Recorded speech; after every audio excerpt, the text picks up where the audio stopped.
아침 말씀. 오늘 본문 말씀은 창세기 11장 1절에서 9절입니다.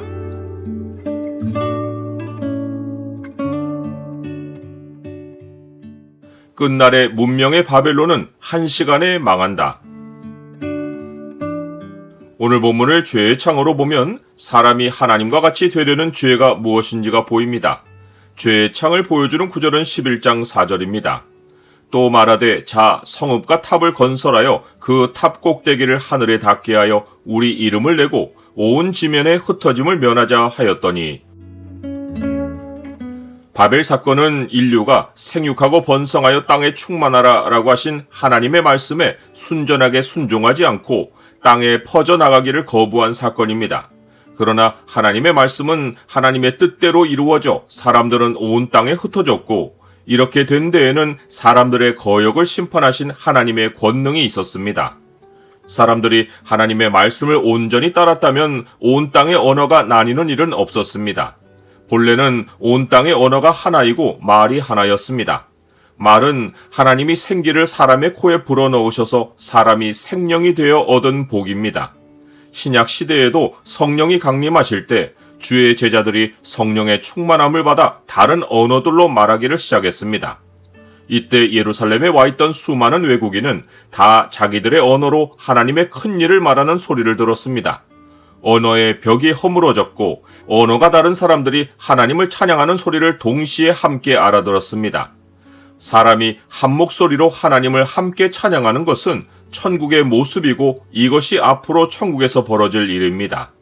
하지만 홍수 이후 어려서부터 마음에 계획하는 바가 항상 악한 사람들이 한 언어로 소통할 때 벌어진 일은 인간 나라를 세우는 것이었습니다. 사람들은 처음에는 하나님의 명령대로 생육하고 번성하며 동방으로 옮겨갔습니다.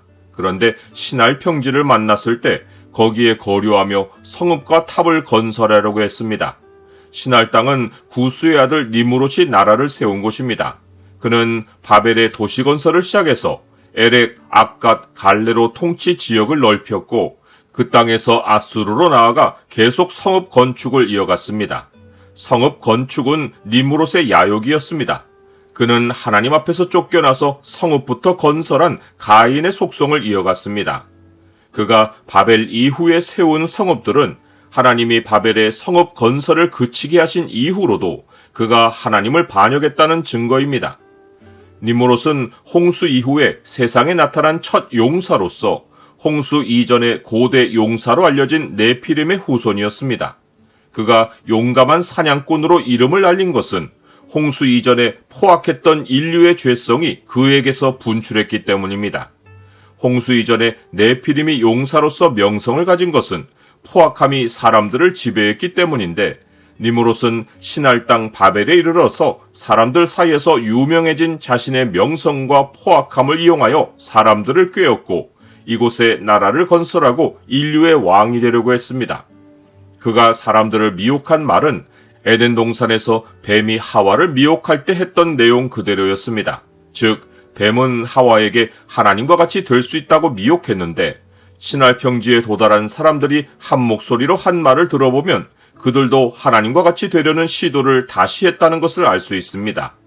서로 말하되 자 벽돌을 만들어 견고히 굽자 하고 이에 벽돌로 돌을 대신하며 역청으로 진흙을 대신하고 또 말하되 자 성읍과 탑을 건설하여 그 탑 꼭대기를 하늘에 닿게 하여 우리의 이름을 내고 온 지면에 흩어짐을 면하자 하였더라. 하늘에 닿게 하여 우리 이름을 내자는 것이 사람들이 하나님과 같이 되려고 시도한 증거입니다. 그들이 교만해진 배경에는 그들에게 높은 성읍과 탑을 쌓을 문명의 기술이 있었고 또 한 언어로 소통했기 때문입니다. 오늘날에도 국제적 공조와 문명의 발달이 궁극적으로 지향하는 것은 땅의 인류 제국을 건설하는 것입니다. 성경은 마지막 날 멸망의 아들이 나타나서 자기를 높이고 종교들을 대항하여 신들을 통합하고 하나님의 성전에 앉아 자기를 하나님이라고 내세울 것이라고 예언했습니다. 이 사람이 끝날의 니무롯이고 이 일이 말세의 바벨 사건입니다. 나는 고대로부터 지금까지 세상이 바벨의 일을 반복하고 있다는 사실을 압니까? 바벨 시대 사람들은 바벨을 신의 문이란 뜻으로 이해했는데 그들은 그 문에 도달하지 못했고 대신에 하늘에 계신 하나님이 그 성읍과 탑을 보려고 내려오셨습니다. 하나님은 인생들을 살피시고 그들의 언어를 혼잡하게 하시어 서로 알아듣지 못하게 해서 그들을 온 지면에 흩으셨습니다. 이 일로 사람들이 쌓은 성읍과 탑은 혼잡하다라는 뜻의 바벨로 불렸습니다. 그러나 니무롯은 흩어지는 중에도 끊임없이 하나님을 거역하며 계속 성읍을 쌓았습니다. 하지만 하나님은 그가 세운 모든 나라와 성읍을 이후 역사에서 다 멸하셨습니다. 성경은 마지막 날 고도의 기술과 부와 문명을 이룬 바벨론이 한시간에 망할 것을 예고하고 있습니다. 화이도다 화이도다 큰 성이여 세마포 옷과 자주 옷과 붉은 옷을 입고 금과 보석과 진주로 꾸민 것인데 그러한 부가 한시간에 망하였도다.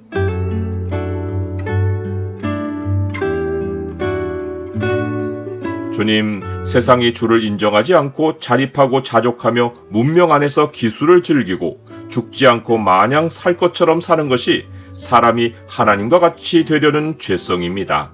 세상의 조류에 휩쓸리지 않고 주의 뜻을 분별하며 살게 하옵소서. 예수 그리스도 이름으로 기도드립니다. 아멘.